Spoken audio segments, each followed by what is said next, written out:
നമസ്കാരം. മിഡിൽ ഈസ്റ്റിൽ എന്തൊക്കെയാണ് പ്രധാനപ്പെട്ട വാർത്തകളെന്ന് നോക്കാം. അമേരിക്ക തങ്ങളുടെ ഒരു പുതിയ ഡ്രോൺ ഫോഴ്സുമായിട്ട് മുന്നോട്ട് വരികയാണ്. LUCAS, അതായത് low cost uncrewed compact attack system എന്നാണ് ഇതിന് പേര് നൽകിയിരിക്കുന്നത്. ഇത്തരം ഡ്രോണുകൾ ഖാമാഖാസി ഡ്രോണുകളാണ്. ഇതിൻ്റെ ഏറ്റവും വലിയ പ്രത്യേകതയായിട്ട് പറയുന്നത് ഇറാൻ്റെ ഡ്രോണായിട്ടുള്ള ഷാഹിദ് 136 എന്ന് പറയുന്ന ഡ്രോണിൻ്റെ രൂപരേഖ, അതായത് ഡെൽറ്റ വിങ് ഡിസൈൻ, അതുപോലെ തന്നെ പുഷർ പ്രൊപ്പല്ലർ തുടങ്ങിയ എല്ലാം തന്നെ കോപ്പി ചെയ്ത് അമേരിക്ക ഉണ്ടാക്കുന്ന ഡ്രോണുകളാണ് ഇവ എന്നാണ് ഇപ്പോൾ പുറത്തു വരുന്ന റിപ്പോർട്ടുകൾ പറയുന്നത്. ഓർക്കണം, ലോകത്തെ നമ്പർ 1 എന്ന് സ്വയം വിശേഷിപ്പിക്കുന്ന അമേരിക്ക തന്നെയാണ് ഇപ്പോൾ ഇറാൻ്റെ ഡ്രോൺ ടെക്നോളജി കോപ്പി ചെയ്ത് അവരുടേതായിട്ടുള്ളൊരു ഡ്രോൺ ഇപ്പോൾ വികസിപ്പിച്ചിരിക്കുന്നത്. ഇത്തരമൊരു വാർത്ത അമേരിക്കയെയും അതുപോലെ തന്നെ ഇസ്രയേലിനെയും സപ്പോർട്ട് ചെയ്യുന്ന വെസ്റ്റേൺ ലോബികൾക്ക് ഒരിക്കലും വിശ്വസിക്കാൻ കഴിഞ്ഞിട്ടില്ല എന്നാണ് അൽ ജസീറ റിപ്പോർട്ട് ചെയ്യുന്നത്. എന്നാൽ എന്തുകൊണ്ട് അമേരിക്ക ഇറാൻ്റെ ടെക്നോളജി കോപ്പി ചെയ്തുകൊണ്ട് അവരുടേതായിട്ടുള്ള ഡ്രോണുകൾ ഉണ്ടാക്കുന്നു?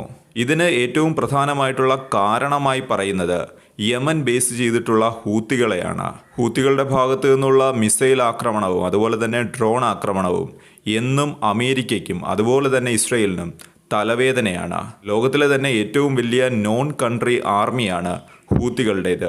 ഇങ്ങനെയുള്ള ഹൂത്തികളുടെ ആക്രമണം നേരിടാനായിട്ട് അമേരിക്ക ഉപയോഗിക്കുന്നത് അത്യാധുനികമായിട്ടുള്ള ഗൈഡഡ് മിസൈലുകളാണ്. എന്നാൽ ഇത്തരം മിസൈലുകൾക്ക് വില വളരെ കൂടുതലായിരിക്കും.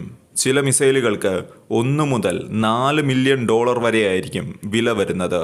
എന്നാൽ അതേ സ്ഥാനത്ത് ഷാഹിദ് ഡ്രോണുകൾ പോലെയുള്ള ഡ്രോണുകൾക്ക് ഏകദേശം 20,000 തൊട്ട് $40,000 വരെ മാത്രമേ വില വരുന്നുള്ളൂ.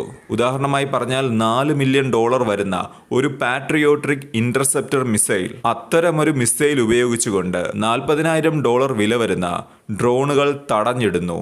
ഇതിനെ വേസ്റ്റ് ഓഫ് മണി എന്നാണ് അമേരിക്കൻ മാധ്യമങ്ങൾ തന്നെ വിശേഷിപ്പിക്കുന്നത്. ഇത്തരമൊരു സാഹചര്യത്തിലാണ് ചെലവ് കുറച്ചുകൊണ്ട് കൂടുതൽ എഫിഷ്യൻസിയുള്ള ഖാമാഖാസി ഡ്രോണുകളിലേക്ക് അമേരിക്ക ഇപ്പോൾ തിരിയുന്നത്.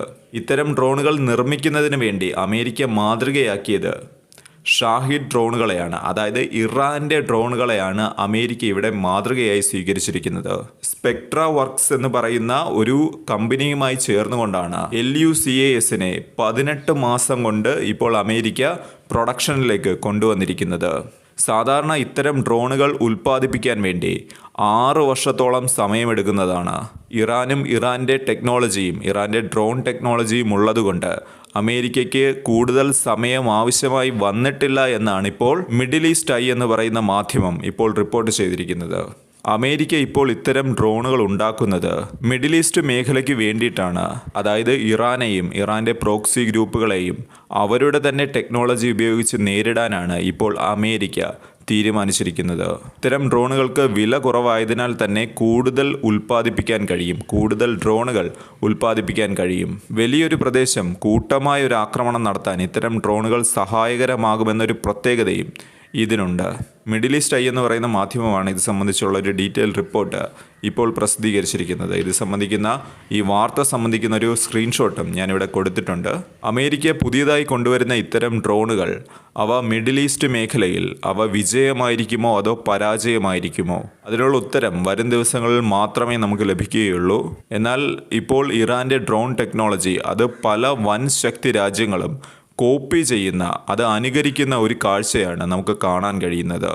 മറ്റൊരു വാർത്ത ഗസയിൽ നിന്ന് തന്നെയാണ്. ഗസയിലെ ഇസ്രയേൽ പിന്തുണയുള്ള ഗസ ബേസ്ഡ് ഗ്രൂപ്പിന്റെ നേതാവ് യാസിർ അബു സഹബാബ് കൊല്ലപ്പെട്ട വിവരം കഴിഞ്ഞ ദിവസം പുറത്തു വന്നിരുന്നു.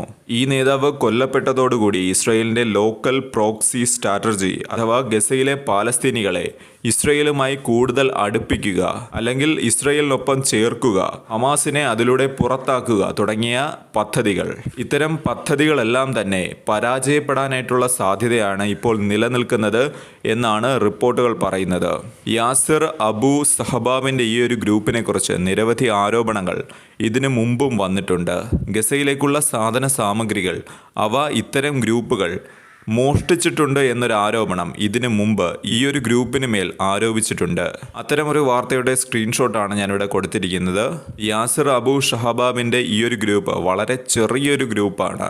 അതായത് 30 മുതൽ 100 പേര് വരെയാണ് ഈ ഒരു ഗ്രൂപ്പിലുള്ളത്. എന്നാൽ ഇപ്പോൾ അവരുടെ തന്നെ സുപ്രധാനമായിട്ടുള്ള ഒരു നേതാവിനെ നഷ്ടപ്പെട്ടതോടുകൂടി ഈ ഒരു ഗ്രൂപ്പിൻ്റെ നിലനിൽപ്പ് തന്നെ ഒരു ചോദ്യചിഹ്നമായി മാറിയിട്ടുണ്ട്. ഇസ്രയേലിനെ സംബന്ധിച്ച് ഒരു കനത്ത തിരിച്ചടിയായിട്ടാണ് ഈ ഒരു സംഭവത്തെ വിലയിരുത്തുന്നത്.